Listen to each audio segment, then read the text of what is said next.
যারা সচরাচর অনেক ধরনের মাছ খেতে পারে না তারাই বুঝবে এটার কষ্টটা কি। আসসালামু আলাইকুম। দেখেন, আপনি শুধু নেচারটা একটু দেখেন আর বুঝতেই পারতেছেন, একটু ফিল করেন আমার সাথে এই পরিবেশটা। এখন বাজে প্রায় 6টার কাছাকাছি। হ্যাঁ, এত সুন্দর পরিবেশে আমার পছন্দের ঘুড়ি তার আকাশে উড়ে বেড়াচ্ছে। আমার পরিবেশে থেকে এই জিনিসটা উপলব্ধি করাটা অন্যরকম বেশি মজাদার। এটাই নিব না এটাই নিব, আমি একটু নিচ্ছি।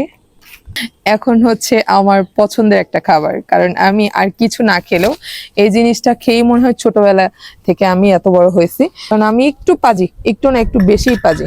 বিসমিল্লাহ। ও মাশাআল্লাহ, সর পড়েছে।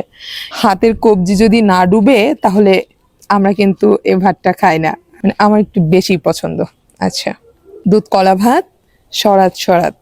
আপনার কে কি পছন্দ করেন অবশ্যই কমেন্ট করবেন। বিসমিল্লাহ।